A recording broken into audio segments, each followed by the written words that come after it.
That's why I love when you guys start getting into it, because it's great. You care enough to speak about it. That's good. It means like maybe a good vein, maybe a violent one, but maybe a good one. All right, more props. It's definitely forwards this time.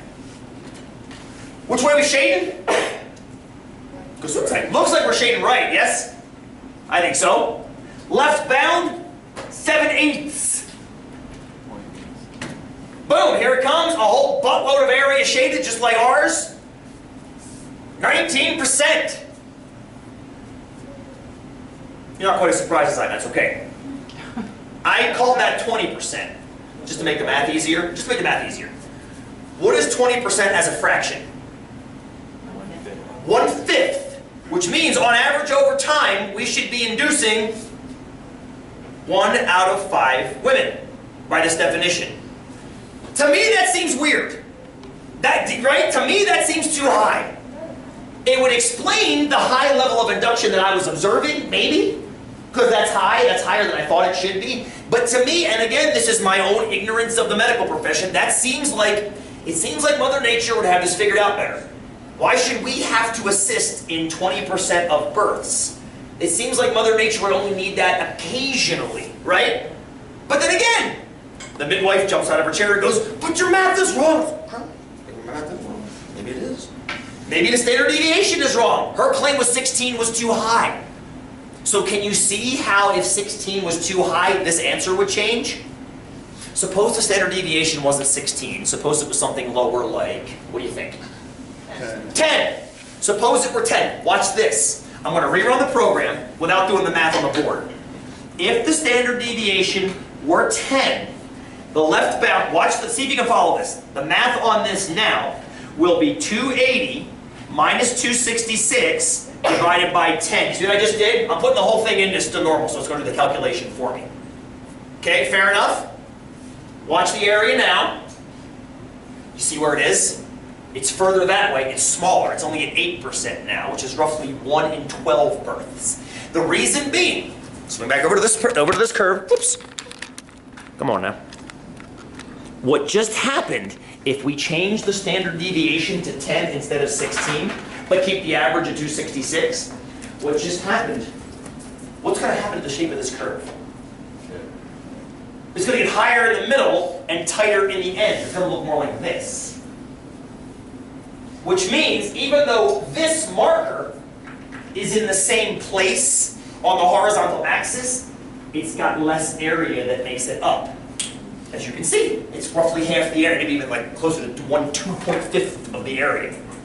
So you can see how important it is to get your initial data correct, right? That 16. I'm just going by what research told me the most frequently, which was that it was 16 days. I don't want to get in a fist fight about it.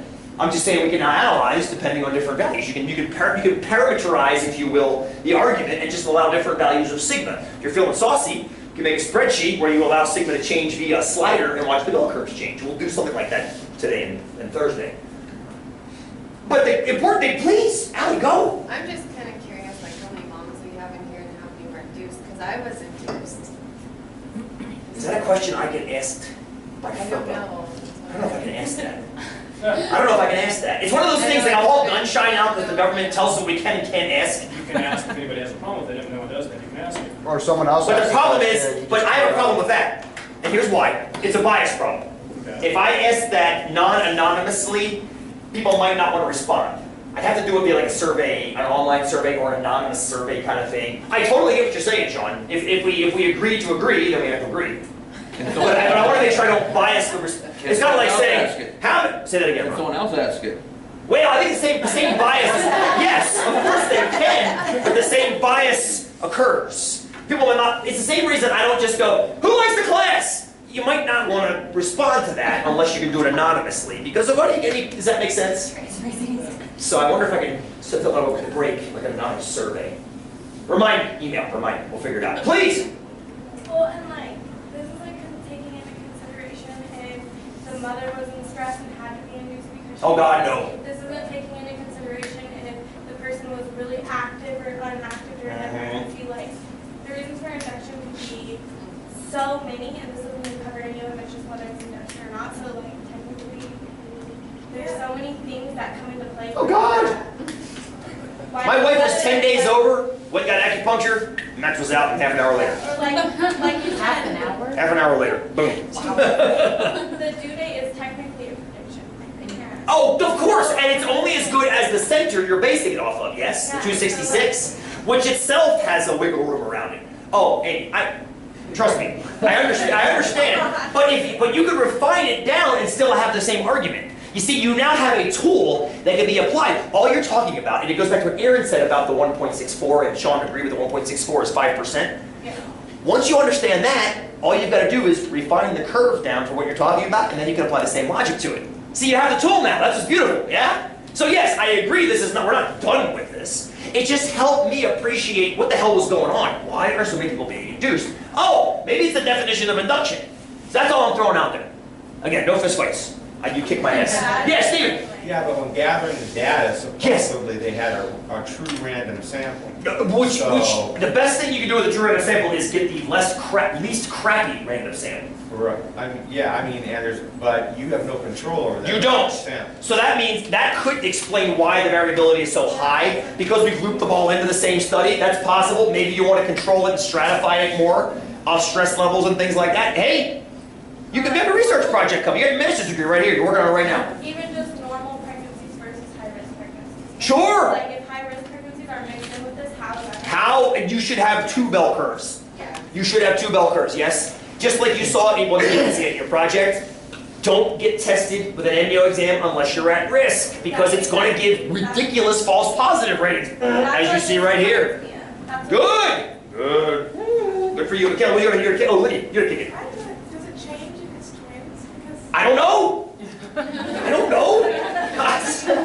I love these questions, because every question you ask, every variable that you assign, you change the curve in some way, but the reference curve doesn't change. That's the best part. The reference curve, assuming it's still bell-shaped data, the reference curve never changes, and that's what's so wonderful about it. As long as you can get the bell in, you can talk about it with these percentages. So all you're doing is you're changing the bells. You might take the bell, and it might shift. So it might go from here down to here for twins. Or maybe here up or here, but it doesn't matter. Once it's whatever it is, you can then slap the 1, 2, 3 at the bottom with the 0 and talk about it. That's the best part. So I'm not trying to discount your ideas, I don't know the answers to them. But that's what research is all about. You can go find them and then put your proper scale on there. Thank you, Trey. So, I don't know. Go ahead. where's the midwife? Yes, what was amazing. That could vary, like the 266 and 16, just because of the fact that, like, what country that's in and what continent. Oh God, yeah, dude. Where was this one from? Sure, you can compare a bunch of different countries, do a NOVA test later on. Absolutely.